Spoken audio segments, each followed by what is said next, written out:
비록 아버지를 속이고 받은 축복이지만 야곱은 창세기 27장 28절을 통해서 하나님은 하늘의 이슬과 땅의 기름짐이며 풍성한 곡식과 포도주를 네게 주시기를 원하노라, 이런 축복을 받았습니다. 하지만 그 아버지가 빌었던 복의 내용이 임하기까지는 참 긴 시간이 흘러갔습니다.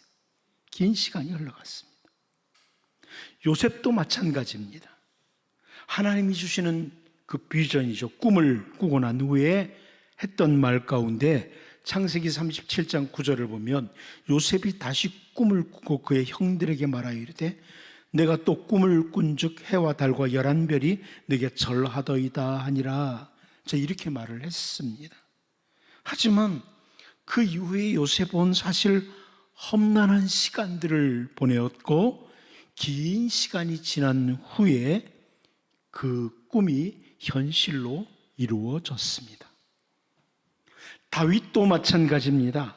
선지자 사무엘에게 왕으로 기름 부음을 받은 후에 정말 험악한 시간을 보내야만 했습니다.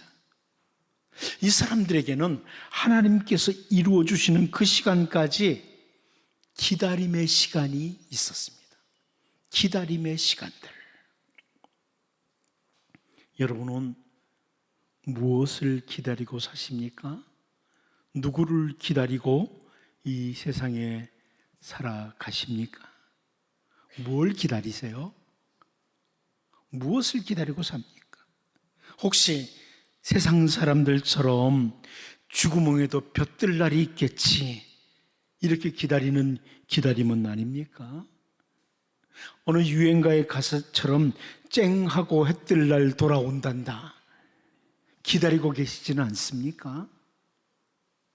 여러분, 우리는 하나님을 기다리는 자들입니다.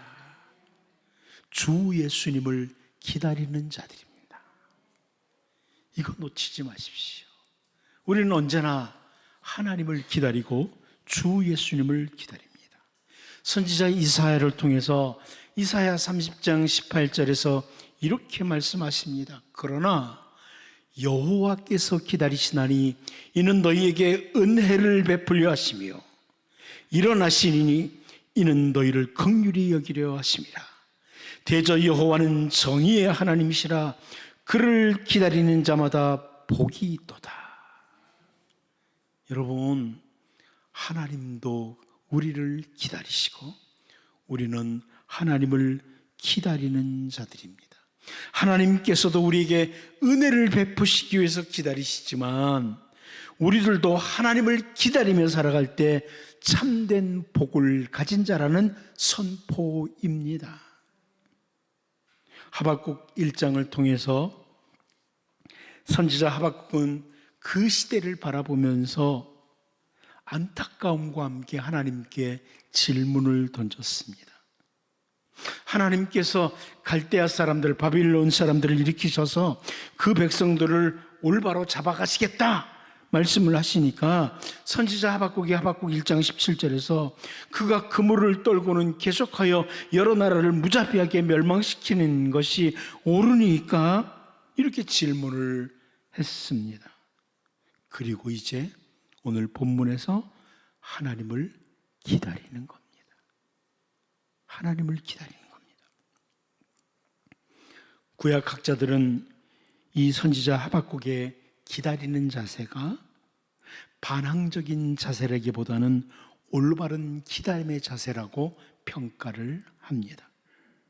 이제 오늘 본문 말씀을 함께 살펴보면서 우리도 세상에 헛되고 무가치한 것 기다리는 자들이 아니라 하나님을, 다시 오실 주 예수님을 기다리는 주님의 백성으로서 복 있는 자들로 설 수 있기를 바랍니다. 첫 번째는 자기의 위치를 지키며입니다. 자기의 위치를 지키면서 기다리는 자가 되어야 된다. 이것을 보여주고 있습니다. 본문 1절을 다시 한번 같이 읽어봅니다. 보겠습니다. 시작. 내가 파수하는 곳에 서며 성루에 서리라. 그가 내게 무엇이라 말씀하시는지 기다리고 바라보며 나의 질문에 대하여 어떻게 대답하시는지 보리라 하였더니, 선지자 하박국은 파수하는 곳에 서겠다, 성루에 서리라, 이렇게 표현을 합니다. 이 모습을 학자들은 파수꾼의 모습이다, 이렇게 해석을 합니다. 선지자 예레미야에게 하나님께서 예레미야 6장 27절을 통해서 내가 이미 너를 내 백성 중에 망대와 요새로 삼아 그들의 길을 알고 살피게 하였노라, 자, 이렇게 표현을 합니다. 쉬운 성경 이렇게 번역합니다. 예레미야야, 내가 너를 내 백성에 감독하는 사람으로 삼았다. 너는 내 백성 가운데 요새와 같이 살피는 자가 될 것이다. 너는 내 백성의 행동과 생활을 살피고 쇠붙이를 검사하듯 그들을 자세히 조사해야 한다, 이렇게 번역을 해줬습니다. 한마디로 파수꾼입니다. 파수꾼입니다. 하나님께서는 선지자 예레미야를 파수꾼으로 세우셨다. 또 선지자 에스겔에게도 에스겔 33장 7절을 통해서 인자야, 내가 너를 이스라엘 족속의 파수꾼으로 삼음이 이와 같으니라. 그런즉 너는 내 입의 말을 듣고 나를 대신하여 그들에게 경고할지어다, 이렇게 말씀을 하십니다. 오늘 본문에서 선지자 하박국이 내가 파수하는 곳에 성루에 서겠다, 이렇게 말을 하는 것, 이것을 구약학자들은 어떻게 말하냐면 선지자가 자기의 본연의 위치에 서는 것이다, 이렇게 해석을 합니다. 야곱이나 요셉이나 다윗이나 그들이 긴 기다림의 시간들이 있었지만 자기들이 해야 할 일들, 있어야 될 그 위치를 잘 지키면서 기다리는 겁니다. 잘 지키면서. 요셉이 왜 나를 이런 자리에, 이게 아니고요, 그 주어진 자리를 잘 지키면서 기다리는 겁니다. 여러분, 우리는 자기에게 주어진 자리, 그 자리에 어떤 상황에도 서는 거예요. 그리고 기다릴 때 하나님께서 복으로 함께 하십니다. 우리는 내게 주어진 그 위치를 잘 지키도록, 하나님이 나에게 지키도록 한 그 위치를 잘 지키도록 늘 삼가 돌아봐야만 됩니다. 예배의 자리, 기도의 자리, 섬김의 자리, 이 자리들을 잘 지키면서 하나님을 기다리는 겁니다. 우리의 자리를 잘 지키면서. 유다서 1장 6절 말씀을 보면 또 자기 지위를 지키지 아니하고 자기 처소를 떠난 천사들을 큰 날의 심판까지 영원한 결박으로 흑암에 가두셨으며, 이렇게 말씀합니다. 사탄과 그 졸개들의 모습이죠. 자기 위치를 안 지켰다는 거예요. 자기 처소를 떠났다는 겁니다.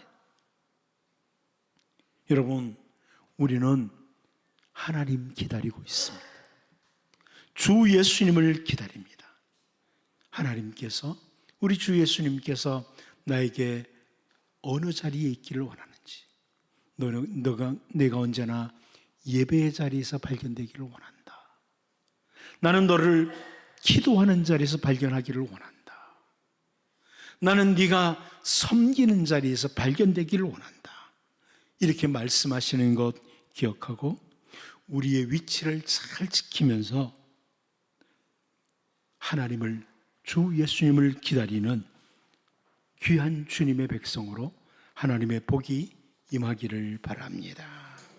두 번째는 눈을 하나님께로 향하고 기다리는 자들입니다. 눈을 하나님께로 향하고, 우리 본문 1절을 다시 한번 같이 읽어봅니다. 보겠습니다. 시작. 내가 내 파수하는 곳에 서며 성루에 서리라.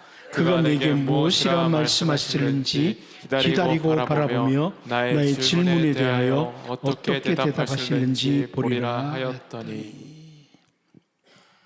여러분, 이 구절을 그 공동번역 성경이 아주 재미있게 번역을 해주었습니다.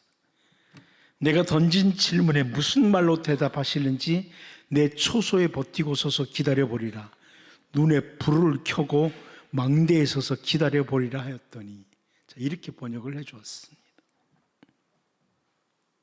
기다리다가 지쳐서 아휴, 주님 오신다더니 언제 오시는가요 도대체?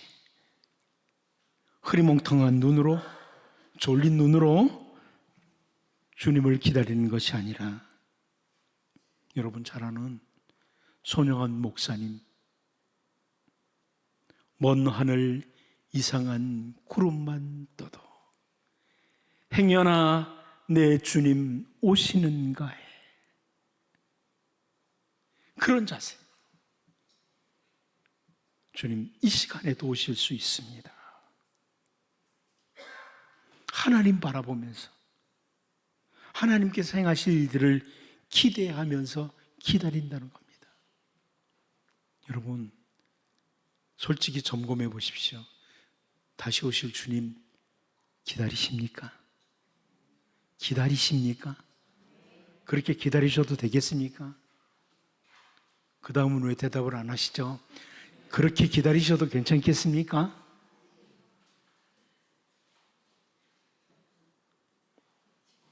우리는 막연한 기다림이 아니라 하나님을 향한 기다림, 주님을 향한 기다림입니다. 주님을 향한 기다림. 하나님께 기대를 가진 사람, 그래서 하나님을 향해서 올바로 기도하는 사람은 시선을 하나님께로 향하고 기다립니다. 시선을 하나님께로 향하고. 다윗은 정말 짧은 인생의 길을 걸어가면서 하나님 기다렸던 사람이에요. 진짜 하나님 기다렸던 사람인데 시편 39편 7절에서 주여 이제 내가 무엇을 바라리요? 나의 소망은 주께 있나이다. 이렇게 기다렸습니다. 눈을 하나님께 두는 거예요. 여러분 살다 보면, 우리끼리 이야기니까 살다 보면 자꾸 눈이 딴 데로 가잖아요. 그렇죠? 하나님을 못 바라보고 자꾸 세상을 바라보고 재물을 바라보고 아무것도 아닌 것 바라보고, 그러다 보니까 막 우리의 신앙이 흔들리는 거예요. 제가 아까 인사말 하면서 그런 말씀 드렸는데, 사춘기 아이들은 친구들끼리 싸우고선 나 교회 안 나온다고 그러대요. 걔를 바라보지 말고 주님 바라보고 나와라. 여러분 맞죠? 주님 바라보고 나오는 거예요. 주님 바라보고 사는 거예요. 삶을 살아가면서 기다림의 시간이 되었을 때 우리의 시선을 빼앗아가는 것들이 참 많습니다. 그러므로 더욱 시선을 하나님께로 향하고 하나님을 기다리는 사람, 그것이 선지자 하박국의 모습이고 우리가 추구해야 될 모습입니다. 다윗은 시편 63편 1절을 통해서 하나님이여 주는 나의 하나님이시라, 내가 간절히 주를 찾되 물이 없어 마르고 황폐한 땅에서 내 영혼이 주를 갈망하며 내 육체가 주를 앙모하나이다. 이렇게 표현을 합니다. 저는 사실 이런 다윗의 시편을 읽을 때 가끔 혼자 무슨 생각을 하냐면, 나하고 좀 다른 사람인가 다윗은? 여러분 목말라 보세요. 광야에서 목마르면 주님을 찾겠어요? 물을 찾겠어요? 네? 주를 찾아요? 물을 더 찾아요. 광야의 이스라엘 백성들과 똑같이. 그런데 정말 다윗을 보면서 이 사람 도대체 어떤 사람이야? 다윗이 실패한 것도 많아요. 근데 이런 자세들이 우리를 놀랍게 만드는 거예요. 이 시편 63편은요 다윗이 사울에게 쫓겨서 광야에 있을 때 지은 시편이에요. 광야요 정말 목마릅니다. 그런 곳이, 한번 제가 광야 체험을 해봤는데 너무 목말라요. 근데 거기서 내가 주님을 앙망한다고, 주님을 갈망한다고, 주님의 은혜, 주님의 일하심을 기다리는 다윗의 모습. 그래서 다음 절 시편 63편 2절에서도 이런 표현을 해요. 내가 주의 권능과 영광을 보기 위하여 이와 같이 성소에서 주를 바라보았나이다. 정말 저를 놀라게 만드는 구절이에요. 광야인데 여기 하나님 계신다. 거기가 성소라는 거예요. 지금 예루살렘에 사는 게 아닙니다. 광야로 쫓겨났는데 광야에서 거기서 내가 성소에서 주를 바라봅니다. 이렇게 표현하는 거예요. 시선을 어떤 상황에서도 주님께 두고 기다린다. 여러분, 주님 기다리시죠? 하나님 기다리시죠? 시선을 주님께 두고 기다릴 수 있도록 기도하시길 바랍니다. 마지막 한 가지 더 봅니다. 귀를 주의 말씀에게로 열고, 귀를 주의 말씀에게로 열고 주님을 기다린다. 본문 1절을 다시 한번 읽어봅니다. 시작. 내가 내 파수하는 곳에 서며 성루에 서리라. 그가 내게 무엇이라 말씀하시는지 기다리고 바라보며 나의 질문에 대하여 어떻게 대답하시는지 보리라 하였더니, 주님이 하시는 말씀에 대해서 귀를 열고 듣겠다는 겁니다. 하나님의 백성이 하나님을 기다리는 자세입니다. 다윗은 시편 25편 5절을 통해서 주의 진리로 나를 지도하시고 교훈하소서. 주는 내 구원의 하나님이시니 내가 종일 주를 기다리나이다. 이렇게 고백을 합니다. 하나님께서 그가 걷는 인생의 길을 지도해 주시고 깨닫게 해 주시기를 바라보면서 종일 주님을 기다린다는 것이 시편 25편 말씀입니다. 그런데 그렇게 주님을 종일 기다리는 다윗은 같은 시편 25편 12절에서 여호와를 경외하는 자 누구냐? 그가 택할 길을 그에게 가르치시리로다. 이렇게 표현을 합니다. 지도하시고 교훈하시는 하나님, 택할 길을 가르치시는 하나님께 귀를 기울이겠다는 태도입니다. 다윗의 아들이었던 솔로몬은 아예 잠언 2장 1절 2절을 통해서 내 아들아, 네가 만일 나의 말을 받으며 나의 계명을 네게 간직하며 네 귀를 지혜에 기울이며 내 마음을 명철에 두며, 이렇게 권면을 합니다. 여러분, 오늘 우리 주님 기다립니다. 하나님을 기다리는 자들입니다. 주님의 일하심을 기다립니다. 여러분 자신을 위해서, 여러분 가정의 가족들을 위해서 주님이 일하시기를 기다리시잖아요. 주님의 일하심을 기다려요. 그렇다면 언제나 주님의 말씀에 귀를 열고 귀를 기울여야 됩니다. 선지자 하박국은 하나님을 기다리면서 눈을 하나님께로 향하고 귀를 하나님께로 열었던 것처럼 언제나 말씀에 귀를 기울이고 하나님을 기다리는, 그래서 기다리는 자에게 주시는 하나님의 놀라운 은혜가 여러분과 여러분 가정에 임하기를 바랍니다.